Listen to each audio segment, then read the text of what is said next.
What is up, my veggies? My name is VTR, and welcome back to another episode review. And today we are reviewing The Last of Us Episode 4.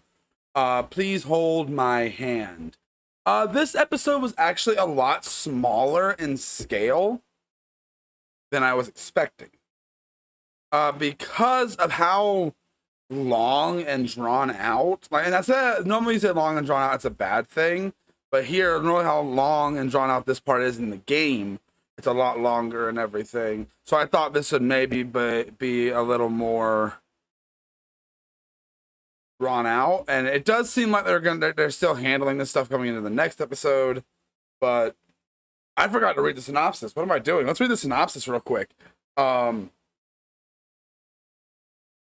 abandoning their truck in Kansas City, Joel and Ellie attempt to escape without drawing the attention of a vindicative,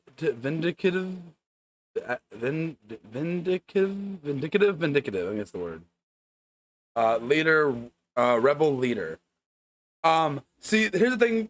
I'm pretty sure they actually added a lot more depth to the people that are in this city than they did in the game. Because currently in the game, that's the part I'm at in the game, replaying it.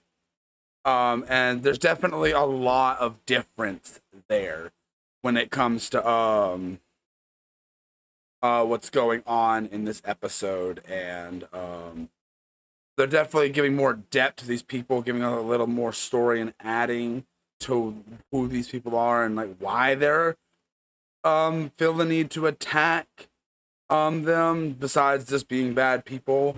I don't remember if they go into full on detail in the game. I haven't got that far back into the game. I don't remember. But we'll see. I'll talk about that obviously when I get closer into the game, further into the game, and all that. With that being said, though, this is a nice episode.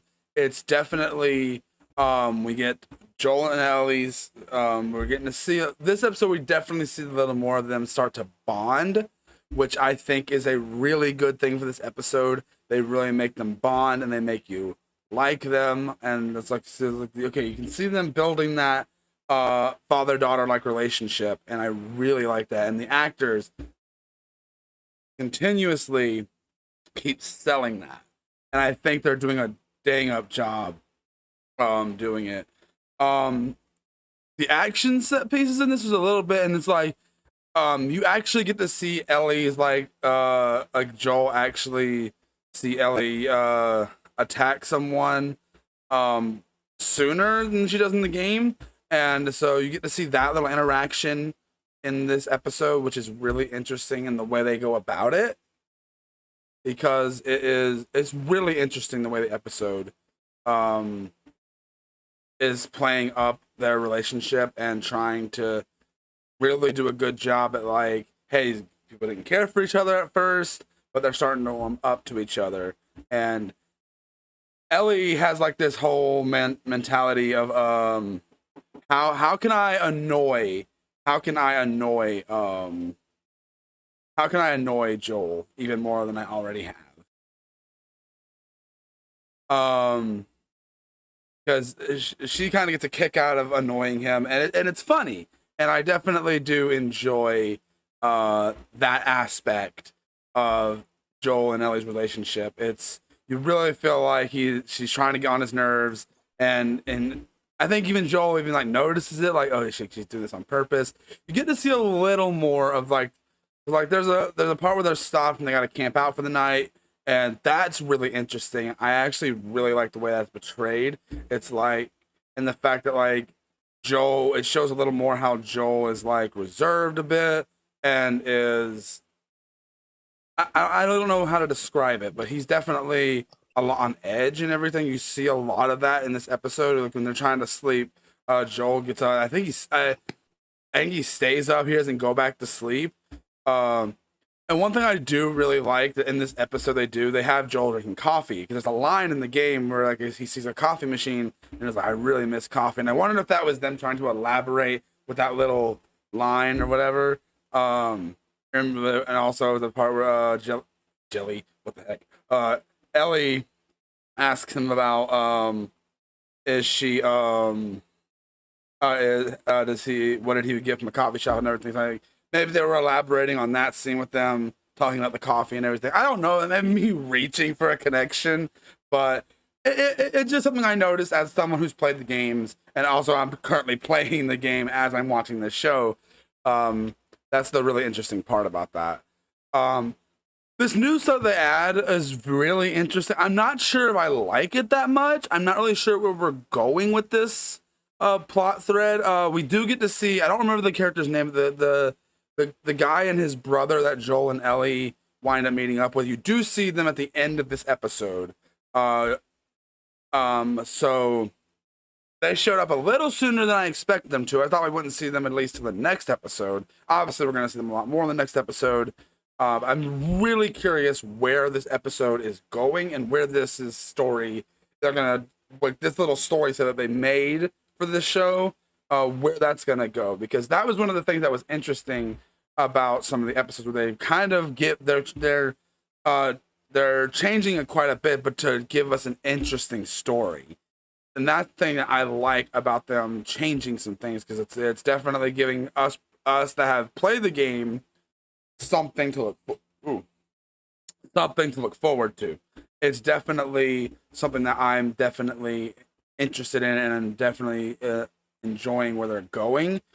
Like so far though, I've seen from this other, given this new episode, the last episode, I mean, talking about these new guys and why they're gonna go after Joel and why they don't and everything. It's like, okay, is this gonna clutter the story? I really hope it doesn't. Get at first, it's like it does kind of feel like out of left field at first. How much it starts to focus on it a little bit. It does feel a little out of left field. But overall, the episode it's not the best episode. I still think the first episode is the best episode. Episode 2 is a good follow-up. Episode 3 is a heart-wrenching story and everything. And so it's your episode to grab the tissues. And this one's kind of just, all right, let's continue the story. Let's keep this going.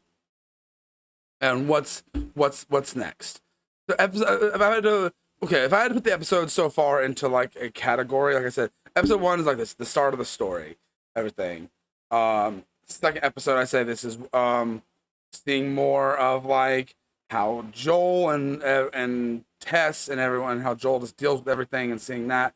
Episode 3, you get flashbacks, learning about Frank and Bill, and that's the episode where you gotta grab them tissues, because I imagine the episode made a lot of people cry. Episode 4, this is kind of like, okay, we're getting back on track with the main story, and here we go. So that's kind of how I feel. And this episode overall, it's not the, actually, no, I wouldn't say this is the weakest episode. I say the weakest episode is probably the second episode. But all the episodes are good. Just gonna say it's weakest, like it's the weakest of like really good stuff. So, the critics on Rotten Tomatoes give this episode still a 100%. I don't know if that's going based on the episode itself or if it's going based off the show, but it says 100%, so that's what I'm going to read off. Me personally, I will give this episode a 3.5 out of 5. I think it's a solid episode.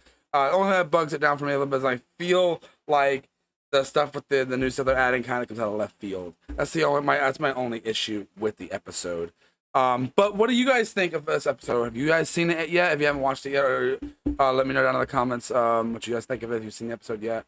It's a good episode, and I think it's it's sending the show in a very fun direction. And that's really all I got to say for this review, guys. I hope you guys did enjoy it, and I will see you guys in the next video. Bye.